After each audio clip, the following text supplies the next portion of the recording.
hija de los rebeldes del M-19, heredera del proyecto progresista y militante de base.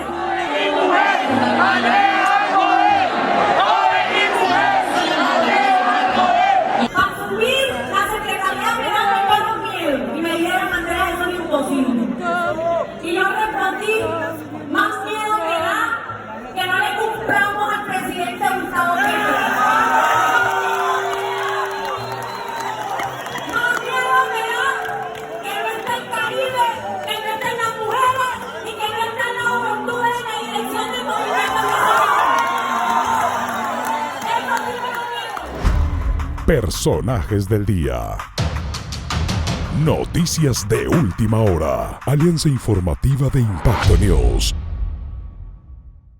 Estoy con Andrea Vargas, la joya del presidente Petro en Barranquilla. Ay, qué gusto. Me gusta esa categoría. Muchas gracias por esta invitación. ¿En qué momento te trepaste a la cúspide de estas ideas progresistas? ¿Cómo te acercas al presidente Petro y cómo lideras las juventudes populares? Bueno, más que haber llegado al presidente Petro, nuestro objetivo fue siempre liderar colectivamente, porque tú me ves aquí acompañado de jóvenes y es lo que he decidido desde el momento uno en que me decanté por el liderazgo social de la Universidad del Atlántico. Digamos que todo el que pasa por ahí hace una doble carrera, lo que estudia y lo que la vida le hace atravesar en la dirigencia social, lo que aprendemos en la universidad pública y sobre todo a defender lo público. Ahí comenzó todo. Iniciamos con procesos estudiantiles en el marco de un paro nacional estudiantil en aquel entonces 2018. Me encontré con mis amigos, nos hicimos una organización, muchos le dicen radicalizar la amistad, y eso hicimos. Salimos a los barrios porque dijimos que el liderazgo no se podía detener en la Universidad del Atlántico y que a veces eso hacía que muy buenos liderazgos se encapsularan en la universidad. Decidimos salir a los barrios, fundamos una organización llamada Barrio Adentro y nos dedicamos a impulsar dirigencias barriales y populares desde esa organización, a formarnos, a leer sobre lo comunitario, sobre cómo podríamos impulsar organización comunal. Llegó el estallido social, que para muchos representó una coyuntura de mucho dolor, que nos atravesó nuestras realidades porque empezamos a cuestionarnos sobre las cosas del país con muy poca experiencia. La experiencia que daba haber sido joven y estar inconforme con casi todo. No, porque tú salías al estallido social y preguntabas por qué marchaban y todos te daban una respuesta diferente. Pero era más bien un momento de inconformidad que explotó e hizo al país un poco más consciente y logró que jóvenes como yo se decantaran por tomar postura política. Y mi postura política fue Petro presidente. Dirigimos el voluntariado de Petro con mucha creatividad, murales, malabares, hicimos de todo para que cada vez más jóvenes fueran conscientes de la necesidad del voto consciente. Ganó Petro y aquí estamos. Nos decantamos por lanzarnos al Consejo de Barranquilla. Todo eso es historia, casi lo logramos. Logramos dirigir una lista con el Polo Democrático Alternativo y con otros sectores del pacto que logró más de 37,000 votos en la ciudad. No ocupamos el Consejo de Barranquilla por un sinnúmero de razones que ya hemos hablado y llegué a la Secretaría General de la Colombia Humana del partido del presidente y para mí eso ha representado un reconocimiento a un liderazgo colectivo que se gesta en Barranquilla, un reconocimiento a los liderazgos caribeños y un símbolo de lo que ha representado el gobierno Petro. Apertura democrática para que más jóvenes y mujeres del común puedan ocupar cargos de poder. Andrea, en Colombia hay una polarización y unos odios extraños, en que pareciera que ser de izquierda es un pecado, es ser un criminal en Colombia. ¿Cómo fue tu infancia en el barrio del Santuario de Barranquilla y en qué momento te conectas con las ideas de izquierda? Bueno, de hecho, yo soy hija de líderes sociales. Mi papá es reinsertado del M-19, mi mamá es hija de sindicalista, ambos se unieron en la lucha social. El barrio Santuario es un barrio popular de Barranquilla y sus luchas eran por el acueducto, por la calle, por el semáforo, en últimas por presencia estatal. Y en medio de todo ese bololó me crié yo, siempre compartiendo mi plato de comida con alguien más, mi cuarto con alguien más, mi sala con alguien más.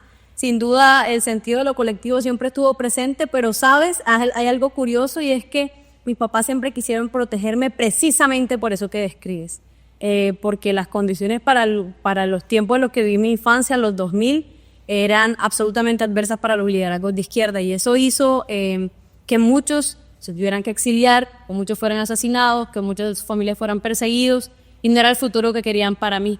Definitivamente el periodo que estoy viviendo yo hoy es el más fácil para todas las izquierdas, porque es el que por lo menos nos permite vivir una vida de militancia sin que eso represente ser catalogado como un criminal, ser catalogado como un enemigo del país, que eso fue lo que promovió precisamente muchas políticas de seguridad, como la seguridad democrática de la que somos críticos, porque a muchos parecidos a nosotros definitivamente no les permitieron vivir. Andrea, ¿y alguna vez fuiste o has sido discriminada por ser hija de un exmilitante del M-19, por tener a una mamá con ideas socialistas?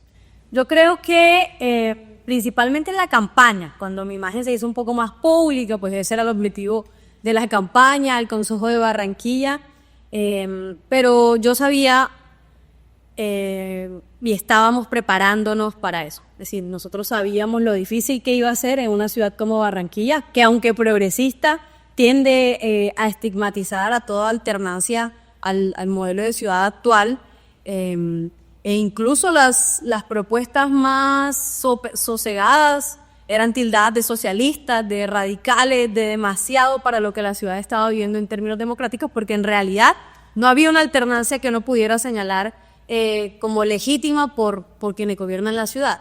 Entonces, si yo empecé a darme cuenta de todo esto en la universidad pública, ¿no? Porque todo el que salía a marchar era subversivo, era guerrillero y era estigmatizado y discriminado. Y nos preparamos para eso en la campaña cuando fuimos más públicos, porque simplemente era, más bien recibíamos un sinnúmero de burlas y comentarios discriminatorios, pero la verdad, el cariño de la gente fue superior. El cariño de la gente que hoy me doy cuenta que vive en una ciudad que es progresista,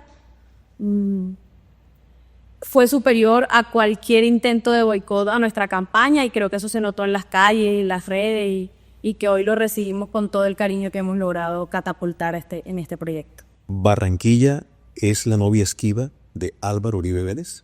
Sí, yo creo que incluso ayer lo pudimos ver en el Parque Washington. Yo creo que Uribe no llena y no llenará jamás en Barranquilla. Me parece que Barranquilla es una ciudad de hombres y mujeres libres, que está pasando por un momento, yo me reconozco abiertamente y sé que lo sabes, como crítica del proyecto que dirige esta ciudad, crítica de la familia Char, con un sinnúmero de cosas, pero sobre todo por su talante antidemocrático, profundamente antidemocrático. Se viste de carisma, pero es profundamente antidemocrático en el sentido de que ninguno de nosotros puede gozar del derecho, y lo comprobé con lo que me sucedió en el Consejo, que para mí es profundamente político y no solamente jurídico. Ninguno de nosotros puede gozar del derecho de también participar y también gobernar la ciudad. Entonces, sin embargo, Barranquilla no es uribista. Y eso es una oportunidad gigante para nosotros de poder demostrar, y es un reto que tenemos como proyectos alternativos, porque ya hemos gobernado, y yo soy plenamente consciente de eso, y algunas veces nos equivocamos. Es un reto para nosotros volver a construir un proyecto, incluso programáticamente, de ideas nuevas que la gente comprenda y sienta como suyo, para volver a gobernar Barranquilla, pero sé que lo lograremos. Fíjate que en 2022 lideró el presidente Petro la votación en Barranquilla y el Caribe. Es un reto para ustedes muy grande, como lo dices. Allí se elige al senador Pedro Flores, al representante Ahmed Escaf. ¿Qué vienen para esas elecciones que están ya aquí a pocos meses? Yo creo, voy a atreverme a opinar.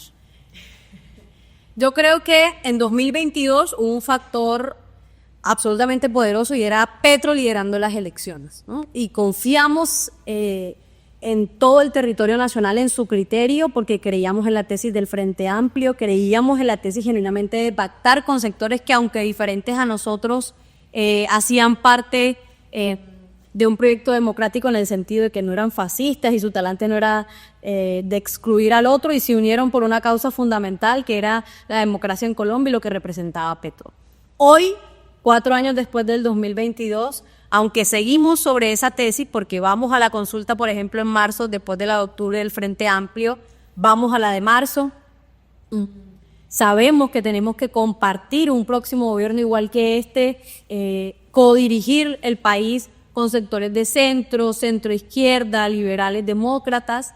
Hoy sabemos que en el Atlántico ya hay cuadros de nuestros proyectos, ya hay dirigencias como la mía, como la de otras mujeres valiosas, otros jóvenes, hombres y mujeres que han crecido en el marco de este gobierno nacional, que son capaces de ocupar esas curules. Es decir, hoy hay capacidad de liderazgo para ganarnos la Cámara de Representantes de las izquierdas democráticas de la ciudad, del departamento del Atlántico. Yo estoy completamente convencida de eso. De hecho, por eso hoy acudo al llamado de muchos de mis compañeros y compañeras de organizaciones populares con los que hemos transitado este sendero, a atrevernos a lanzarnos a la Cámara de Representantes, porque tenemos todo para ser hoy los protagonistas de esta apertura que dirige el presidente Petro, que representa el pacto y que hemos llevado al Congreso de la República, hoy siendo la fuerza más grande de todo el país. Es la noticia. Andrea Vargas aspira a la Cámara, Ahmed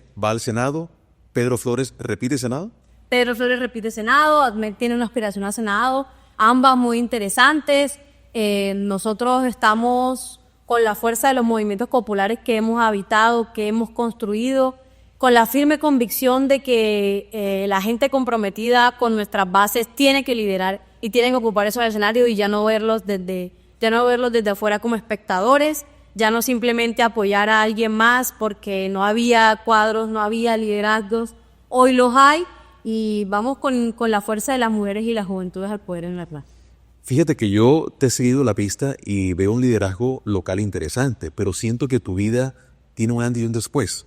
Julio 19, en que lees la resolución que da nacimiento al partido Pacto Histórico y además eres la secretaria general del movimiento político colombiano Colombia Humana. Leer esa resolución, verte a nivel nacional, es a otro nivel político.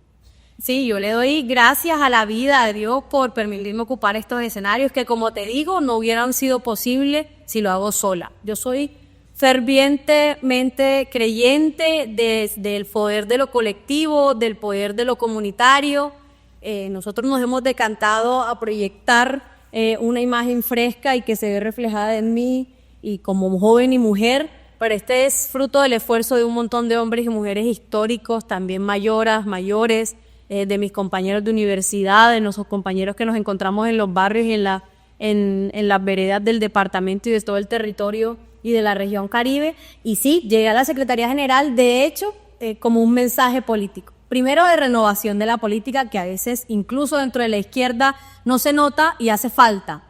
Y segundo, por cuidar las formas en las que este proyecto se construye. La gente me eligió en la Secretaría General, de hecho, para que no volviera a pasar con el proyecto internamente lo que sucedió en 2023. Muchos de nuestros compañeros se quedaron sin avales, se quedaron sin poder participar, porque algo sucedió desde adentro. Y la gente no quiere más una dirección hermética, sino quiere dirigentes populares conectados con la base, de comunicación fresca y abierta, sin que se sienta alejado de quienes los dirige. Por eso me escogieron y yo lo agradezco y he tratado de honrar ese mandato popular, siendo lo más cercana posible con la gente, comunicándole a un proyecto que él es de más de 100.000 militantes, porque hoy la Colombia Humana tiene en sus registros formales más de 110.000 militantes, y conectando con la gente para saber cuáles son sus proyecciones de cara a 2026, qué quiere, cómo se conecta con el gobierno nacional que es suyo, del que se cree protagonista porque lo eligió, y cómo continuamos con este proceso de cambio más allá de 2026. Me duele mucho la Colombia desunida en la que estamos creciendo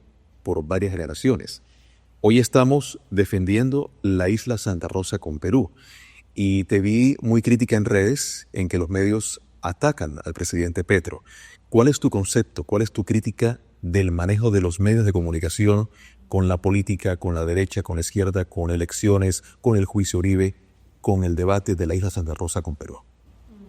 Yo creo que los medios, absolutamente convencida, no son apolíticos. De hecho, toman postura cada vez que es posible. Sobre todo, ha sido evidente en el marco del gobierno democrático de Gustavo Petro, porque representó una ruptura a la herencia electoral y política de los últimos, si se quiere, 50 años.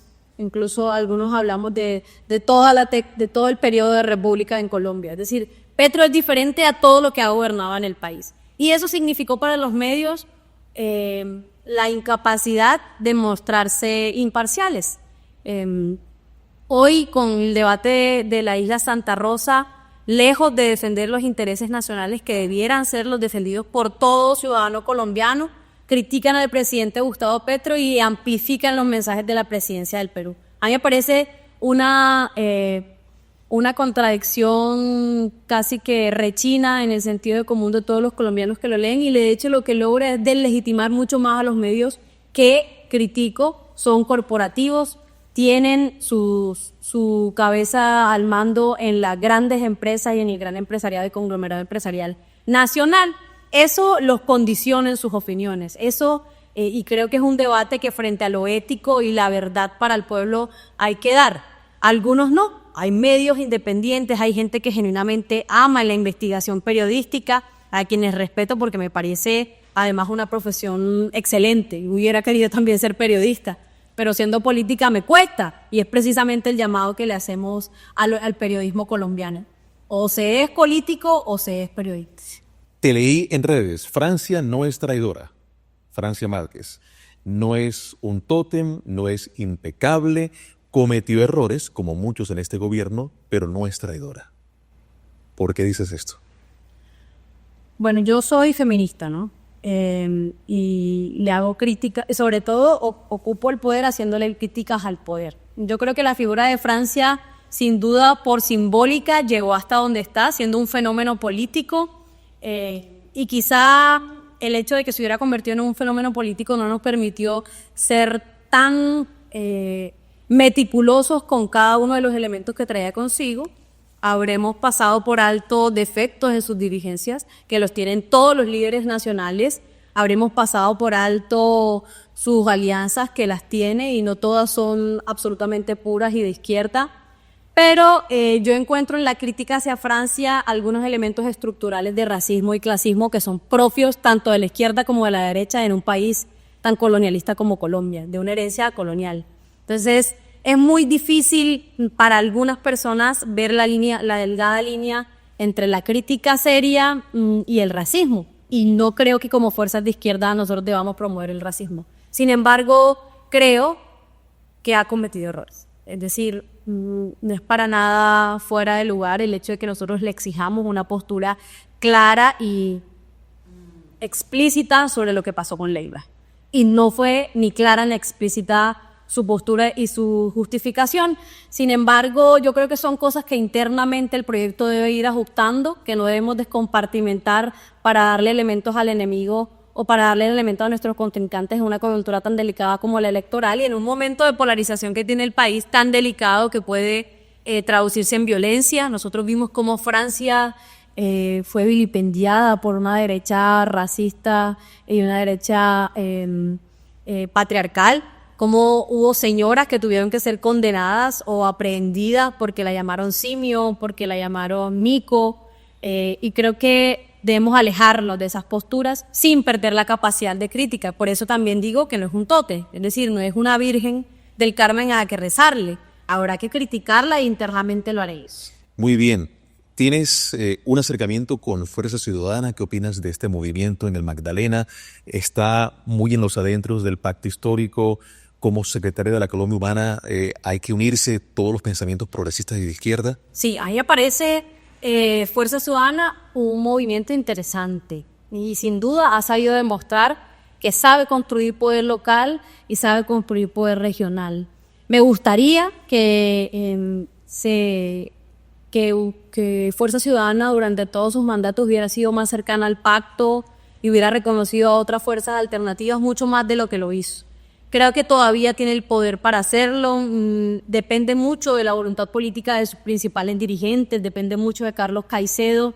Yo creo que el escenario ideal es un escenario garantista donde tanto Fuerza como el pacto, es decir, la Colombia Humana, la Unión Patriótica, el Polo Progresista, la Minga Nacional, se encuentren recogidas en un proyecto político para el Magdalena. Es decir, para mí un escenario ideal es un escenario donde haya garantías para todos y todas. Eso está hoy en los hombros y en la responsabilidad de Carlos Caicedo como líder del proyecto que gobierna Magdalena. y que ha recibido golpes injustos. Yo, por ejemplo, soy abiertamente crítica del Consejo Nacional Electoral, abiertamente crítica de las condenas tan radicales por doble militancia que derrumban con una simple decisión todo el esfuerzo por las decisiones de la voluntad popular. A mí no me parece que en un escenario de equilibrio, y bueno, aquí me atrevo, esto hace parte de la dogmática del derecho, pero me atrevo a cuestionarla, y es en una balanza yo no pondría por encima la decisión de doble militancia sobre la voluntad popular. Pero bueno, son decisiones de la institucionalidad que tenemos que estudiar con rigurosidad. Sin embargo, frente a lo político, creo que está en sus hombros la decisión de tener una postura unitaria con el facto histórico para el Magdalena y por sobre todo porque le ha tocado ver las consecuencias de no ser unitario, haber perdido curules en el Congreso, pudiendo haber estado en el pacto y ganar 1 o 2 senadores con los votos que obtuvo como lista de Fuerza Ciudadana. Creo que esas son reflexiones que deben hacer sus líderes y ojalá podamos encontrarlos en el pacto a nivel nacional y a nivel territorial. Hacemos una pequeña pausa en esta historia. ¿Te gusta nuestro contenido? Apóyanos, suscríbete a nuestro canal, activa las notificaciones y estarás informado las 24 horas. Continuamos con nuestro episodio. Tienes un evento que estás promoviendo para este domingo 10 de agosto, una proclama social con la precandidata Gloria Flores. Sí, de hecho hay organizaciones que me han dicho, André, lánzate a la cámara, y yo muy feliz les he dicho, bueno, si ustedes me apoyen. Esa es la respuesta que siempre doy, pero hoy se está volviendo una realidad, se está materializando en un evento que tenemos el domingo en el Paraninfo de la Universidad Reformada al lado del Colegio Americano, donde nos encontraremos muchos liderazgos sociales. Vamos a recibir a Gloria Flores, que hoy es nuestra presidenta y además es candidata presidencial, y me van a acompañar para una especie de prelanzamiento a la Cámara de Representantes por el Atlántico. Y estoy muy feliz, muy emocionada, porque es un paso grande, pero creo que, como tú lo has dicho, está a la altura de lo que hemos alcanzado y también a la altura de nuestros sueños. Yo no creo que sea imposible conseguirlo. De hecho, hoy siento mucho respaldo de la gente, nos sentimos muy felices porque se ve reconocido nuestro trabajo a nivel territorial y nacional, y nos encontraremos entonces este domingo desde las 10 de la mañana, todos quienes se han identificado con una propuesta progresista en el Atlántico, para mantener nuestra curul en la Cámara que tenemos y para mantenerla con ideas frescas, con compromiso con las bases, que es lo que hemos demostrado hasta el día de hoy. Preguntas al cierre para respuestas cortas. Ok. Armando Benedetti. Eficiente. Vicky Dávila. Una periodista que no supo ser periodista. Los chats de Vicky Dávila. Alteradísimos. Abelardo de la Espriella. Absolutamente indecente y peligroso para Colombia. Amenazó con destripar a toda la izquierda. Yo no sé si eso sea exageración o literalidad. María Fernanda Cabal. Inconveniente también y peligroso para el país, porque es fundamentalista y radical. Miguel Uribe. Ojalá se mejore y su familia esté bien. Sergio Fajardo. Sergio Fajardo me hace un poco irrelevante hoy. No es lo que necesita el país. Muy poca fuerza para el liderazgo que necesita el país. Roy Barreras. Roy Barreras es un hombre muy inteligente y que va a estar con nosotros en el Frente Amplio, así que un demócrata. Gustavo Bolívar. Un gran hombre, un hombre sensible, rebelde, pero comprometido con el cambio en Colombia. Iván Cepeda, candidato presidencial. Creo que candidato presidencial, de hecho, y el futuro en Colombia necesita a Iván Cepeda. Daniel Quintero. Muy inteligente, lo conocí por primera vez en persona en Cauca, un fanático de los datos, y quien sabe interpretar los datos hoy tiene mucho poder en sus manos. Carolina Corcho. Una mujer admirable. Carolina Corcho es de los mejores cuadros que tiene la izquierda en Colombia. Andrea Vargas. Soñadora.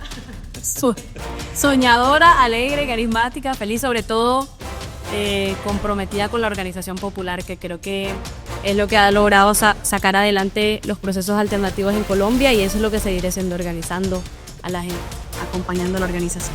Andrea, somos un medio garantista. Gracias. Somos democráticos. Que vive la democracia y tu voto decide a la Cámara de Representantes. Así es. Muchas gracias por recibirnos, por tu invitación, y ojalá las voces de las mujeres jóvenes se sigan escuchando en todo el Atlántico y retumben duro.